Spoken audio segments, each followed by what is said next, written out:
Welcome to the story world. You can learn effective facts about life by subscribing to the channel and turn on the notification bell for our next video. Let's start the video. In a quiet town hidden between green hills and whispering trees, lived a man named Oliver, who moved through life without much thought for the days passing by.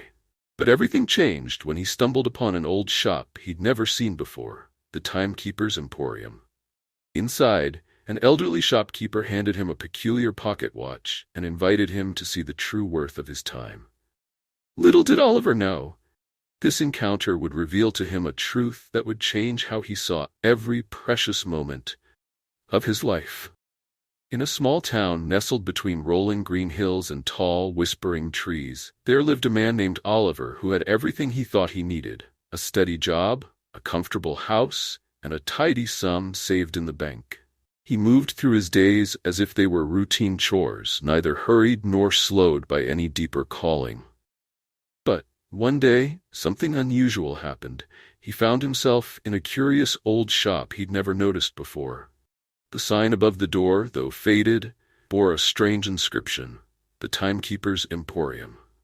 Curious, Oliver stepped inside, where he was greeted by an elderly man with silver hair and eyes that seemed to hold the weight of countless years. The shop was filled with antique clocks and watches, each one more intricate than the last. Some ticked and talked steadily, while others remained still, as if they were simply waiting. "Good day," the old man greeted Oliver with a warm but mysterious smile. "How can I help you?" Oliver glanced around, uncertain of why he had entered. "I'm not sure, actually. I was just drawn here." The old man nodded knowingly. "Most are, in their own time," he said. "Allow me to introduce myself. I am known as the Timekeeper." Oliver chuckled awkwardly. "The Timekeeper, huh? What is it you keep time for?" The Timekeeper's expression became serious. "I guard time itself, and more importantly, I show people its value." Seeing Oliver's skeptical expression, the Timekeeper led him deeper into the shop, where an ancient hourglass rested upon a pedestal. Sand trickled down in a steady stream, each grain seeming to glow faintly as it fell. "This is the hourglass of moments," the Timekeeper explained. "Every grain represents a moment, and once it falls, that moment is gone forever." Oliver stared, transfixed. He had always thought of time as something abstract: numbers on a clock face, a ticking noise in the background of life. Here, in this dim shop, it felt almost sacred. The Timekeeper turned to him. "Many people take time for granted. They waste it on worries about the future or regrets about the past. But every single moment that slips through this hourglass is a gift, one that can never be reclaimed. Would you like to see what time truly costs?" Oliver hesitated but nodded. The Timekeeper handed him a pocket watch unlike any he had ever seen. It was heavy, with hands that ticked slowly, deliberately, as though each second carried weight. "Carry this watch with you," the Timekeeper instructed. "It will reveal how much of your time is spent in meaningful ways." When Oliver left the shop, he barely noticed how strange the experience had been. The watch seemed to hum faintly in his pocket, as though alive. Over the next few days, he noticed something peculiar.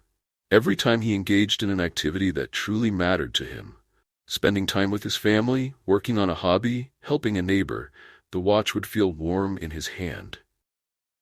But when he wasted hours scrolling on his phone or doing things that felt empty, the watch grew cold. One evening, after hours of mindlessly watching television, he felt the watch in his pocket and was startled by its chill. It was as though the device itself was disappointed. A feeling of unease settled over him, and he resolved to try to make better use of his time. The next morning, Oliver decided to take his young daughter, Emily, to the park instead of leaving early for work as usual. Her face lit up, and as they played, the watch warmed in his pocket, almost radiating joy. He noticed how her laughter echoed through the crisp air, how each moment spent with her felt like a little eternity. It was as though time itself had slowed to accommodate the richness of their connection. Throughout the following weeks, Oliver became more deliberate with his choices. He started visiting his aging parents more often, listening to their stories with a newfound appreciation. He took up painting, a hobby he'd once loved but abandoned in the rush of adult responsibilities. As he lost himself in each brushstroke, the watch glowed warmly against his chest, confirming the value of each second spent in creativity and passion. One day, however, Oliver's work called him in for an urgent meeting, disrupting his peaceful rhythm. He spent hours in a stuffy conference room, watching as numbers and charts blurred before his eyes. By the end of the day, he was exhausted and frustrated. He touched the watch, which had grown cold, and a pang of regret hit him. How many precious moments had he traded for things that didn't truly matter? That evening, he sat by the river near his home, watching the water flow under the setting sun. The watch felt heavy in his pocket, as if reminding him of its presence, of its silent warning.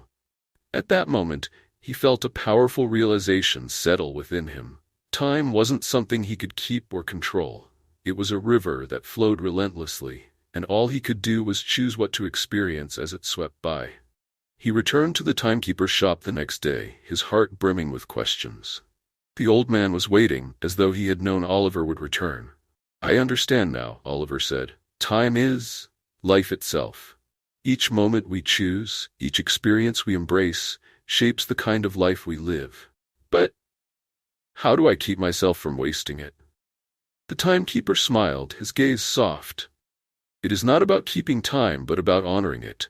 Fill your days with the things that bring meaning, the moments that make your heart warm. When you do, time will feel like a friend, rather than something to chase or fear." With a nod, Oliver handed the watch back, feeling an unexpected sadness as he did so. "Thank you," he said. "I think I understand now." The timekeeper took the watch and tucked it away, his eyes twinkling. "Remember, every choice you make is a seed. Water the ones that grow into joy, love, and kindness. Time will take care of the rest." From that day forward, Oliver lived differently. He continued working, but he found a balance, choosing to prioritize the moments that mattered most. He spent more time with his family, learned new things, and cherished simple pleasures, like a walk in the sun or an evening by the fire. The world around him hadn't changed, but his perception of it had shifted profoundly. He realized that the value of time wasn't in counting each second, but in the quality of life that each second brought. Years later, as an old man, Oliver would sit with his grandchildren and tell them of a peculiar shop he once stumbled upon, a place where he had learned the true value of time. The children would listen in awe, laughing and gasping at the tale, and in those precious moments, he would feel a warmth spread through his heart, as though the timekeeper's watch had never left his pocket. In the end, Oliver had found the key to time. It wasn't a resource to be spent or a number to chase, but a treasure woven into every breath, every laugh, every tear, and every heartbeat. A reminder that life itself was the gift, and time was simply its gentle reminder to cherish it.